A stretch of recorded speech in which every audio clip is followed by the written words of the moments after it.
Syndication. No, I'm very excited because, you know, there was this one extreme of Oliver that we saw in season 1, and then a very reactionary version of Oliver that we saw in season 2 after the death of Tommy. And what we see now with Oliver is, we see an Oliver that understands that it's not just black and white, that there are shades of gray, and he's really back to the mission of, first and foremost, the most important thing in my life is honoring what my father asked me to do, is protecting Star City. And I feel like that has, I've been saying all day today, this certainly I don't think is the last year of the show, but it's definitely the end of a chapter, and that is, this was conceived as a 5-year journey. So both Oliver in the present and in the flashbacks, I feel like if we do this year right, we will have the ability to then start anew. Cool, yeah. I like that. I mean, speaking of syndication, you guys will hit the 100th episode this year, which is huge and very, very cool.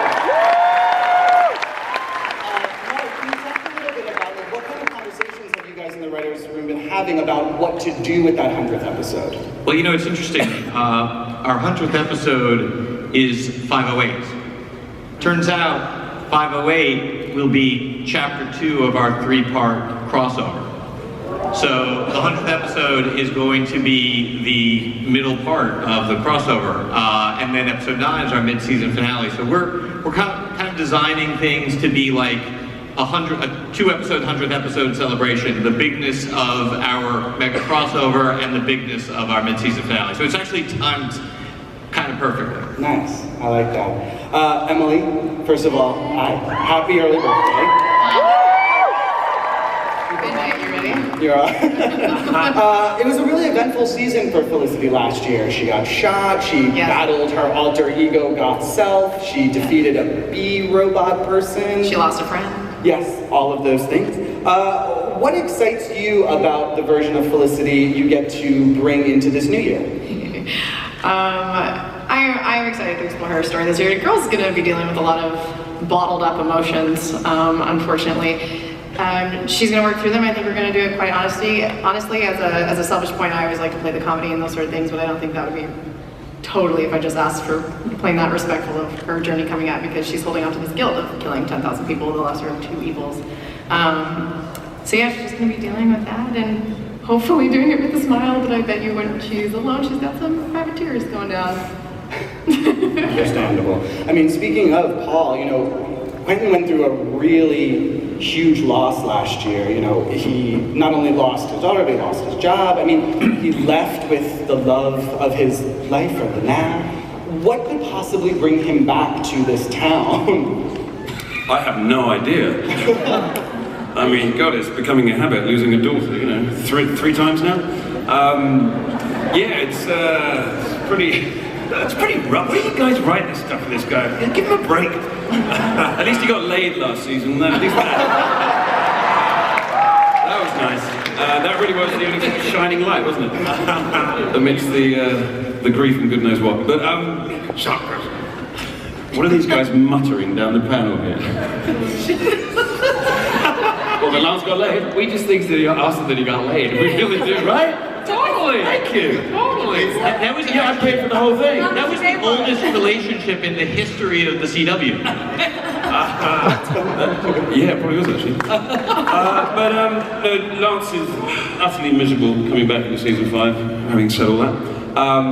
Some old demons haunting him, and yeah, trying to pick up the pieces of lost family, his guilt and everything that's involved with that, with Laurel, and no job.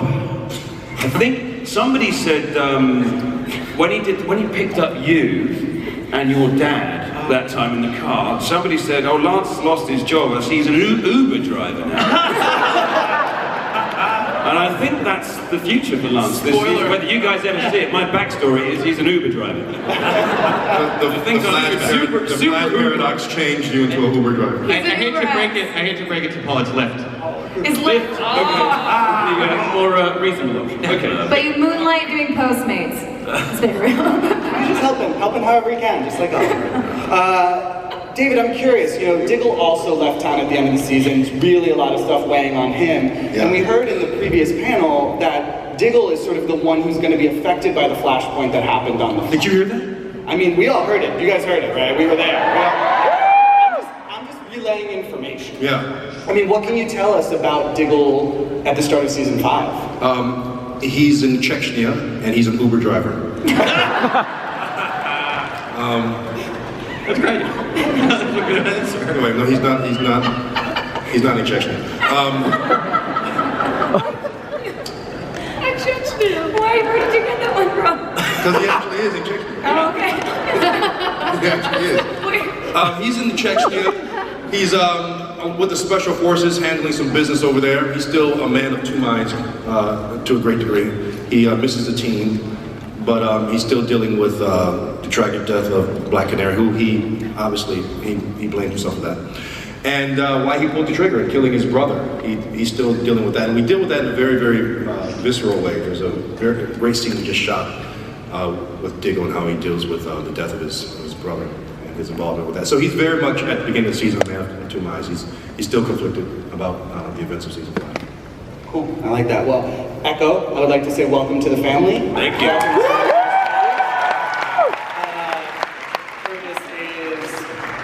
I almost said terrific. I actually almost organically said terrific, and that would have been the least. We watched you in that trailer tackle the salmon ladder. Tried to tackle the salmon ladder. I mean, is that, okay, so how much of what we see in that is genuine effort, and how much of it is just, for this, because it was what scripted that he wasn't supposed to be good at? No, that thing is super hard. Kudos to Steven for knocking it out nonstop. But yeah, I think Curtis is just really influenced by Green Arrow. He really looks up to him, and he really wants to get out there and help Star City as much as he can. And it's a struggle, and I think that's some of the latter stuff. It's a good struggle. And Marc, we're going to get a lot of his backstory this year, right? We're going to get an origin story. We're going to find out a lot more about Curtis this year. Yeah, actually, we've got some pretty big plans for Curtis, especially with respect to his marriage. He's gonna, as you sort of saw, he wants to become a vigilante, and he wants to start fighting crime. At the same time, he's got this husband at home who is gonna probably start to notice that he's coming home with all these bruises and cuts, and it's gonna raise some questions. And we're really looking forward to watching Curtis try to answer them. Sorry, I'm just seeing John's face. Yeah. Bruises. Too easy for John. It's these two! No, it's an underhanded pitch you just threw, Marc. Yeah. Willa, I'm curious, your character left also sort of the band. She was like, I'm done with this. And we sort of see a begrudging Thea in the trailer, sort of doesn't really want to be back in the costume. I mean, how do you describe her attitude towards this endeavor when we come back? Well, I think that Thea's definitely gone through a lot in the last, obviously, 4 seasons totaling, but in the last season, she went through everything from being drugged by her father again, being stuck in an ark, losing her basically pseudo-sister, putting on a real cool costume, but then also being struck by this bloodlusty thing and then killing people all the time, and then stopping doing that, and then holding a knife to a little girl's throat and realizing that it's not the bloodlust doing that to her, it's actually just her. So I think she just needs to take a step back for a second and realize what's going on in her own psyche, and maybe do something that's structurally good for her and maybe Star City, which is probably helping out Ollie since he's mayor. I feel like if you had given Oliver that pitch, as opposed to just being I'm gonna leave, he would have totally gotten it. Yeah. Haven't you been paying attention to what's going on, bro? But no, I think this year she's gonna be doing a lot of stuff, helping out Oliver like she has done in the last season, but in a different way, since now he's not necessarily a mayor moonlighting as a vigilante, as you guys so nicely wrote. He is a vigilante moonlighting as the mayor at the moment. So someone's gonna need to do some duties. Steven, let's talk about that. I mean, Your Honor, or whatever your formal title is as interim mayor. Mr. Mayor. Mr. Mayor. Sure. What do you think about Oliver in this capacity? What a garbage mayor he is. He's terrible. And he's terrible because he is alone. There's no team. So all of his focus and all of his energy is going into being the Green Arrow, being a vigilante, trying to stop crime within the city, and Thea is carrying all the water as mayor, basically. And so, you know, he ran for mayor and was, I guess, kind of elected as mayor for excellent reasons, but those reasons have gotten lost in the shuffle a little bit. So hopefully he rediscovers them. Because I really like the idea. I know that, you know, longtime fans of Green Arrow know what a politically inspired character Oliver Queen is. And he had a point of view, he had an ideology, and I think all of those things would be very interesting to explore on the show. So he'll have to get his head out of his you-know-what and start working well with others, which probably will never happen. So, but I like the idea of him as a mayor. Very cool. Yeah.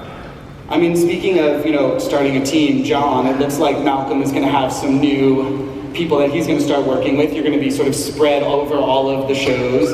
What excites you about getting to bring Malcolm to all of those different worlds? Well, the first thing is that, you know, always true to where he was born in that sense is the character, which is this show, but he's the bad guy that I always say is a troubled hero, a hero of his own story, and what'll be interesting is to see what he is like in these other, if I can say, time lines. He'll use the new different Malcolms, because who's to say where he may pop up, and I'm being very cautious about what I'm saying because I don't want to say anything I'm not supposed to, but if he is on Legends, what time might that be? Where in the story there he might be, if that makes any sense? Is it the past? Is it the future? Is it the present?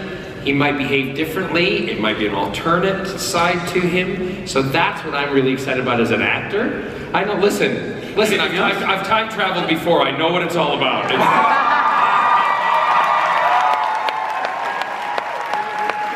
I know how to follow the story and put it all together. Trust me. But it sounds confusing. But I'm excited as an actor to be able to play those different things. Yeah. And that to me is what's going to be exciting. But the fact is that, you know, this is the core of where, and it's funny to hear Stephen speak at, like Oliver being the bad man. Malcolm's always a phone call away. He's always a phone call away. And good for my girl taking on the lead. Yeah. I like that. I'm going to open it up to the audience questions in just a minute. So if you want to get ready. I solicited questions for this panel from Twitter. And oh dear God. And I know it's going to come as a huge surprise to everyone that the predominant question had something to do with a little thing called eliciting. First things first, congratulations, Stephen and Emily, on winning Ship of the Year for the second year in a row at the MTV. Thanks to all the fans online who worked really, really hard to make that happen. That's right. 9.6 million votes. That's great. That's amazing. Marc, Wendy, when we left the two of them, they were sort of together but not together. How do you describe the status of this relationship at the start of season 5? It's still a partnership. I mean, the way we left them in the bunker at the end of the last season was somewhat ambiguous, and we will kick them off in a similarly ambiguous state. That said, you will find out some more right around episode 5, and I think, you know, we're just going to let the characters kind of take us where they will. Absolutely. I mean, Stephen, Oliver obviously kept some things from her last year. There was some amazing mistakes, I don't know. I mean, what do you guys think about what should happen with the couple? What would you like to see? Do you like what you're getting to play right now, sort of the in-betweenness? Very much so. We have a really dynamic scene in the premiere where we speak to each other as equals, as team members. You know, I've always thought that Oliver's most important relationship in Arrow is his relationship to Star City and his love of that city. And that is the main objective at this time in his life. I think it's pretty clear that Oliver loves Felicity, but I don't know if that means they're going to be together. But I really like the scene that we had in the pilot. Emily and I like high-fived after. Yeah, it was because we were fired up, you know, like. It's really transformed. We didn't know it was going there, and I feel like Felicity and Oliver's communication and collaboration aspects of themselves are just getting stronger as teammates, and that's That's a good thing. And obviously, as we saw on Legends of Tomorrow, you know, smoke technologies exist in 2046, so she's got some work to do. A little bit of work. Awesome. Well, I would love to turn it over to you guys, and so I think we have our first question.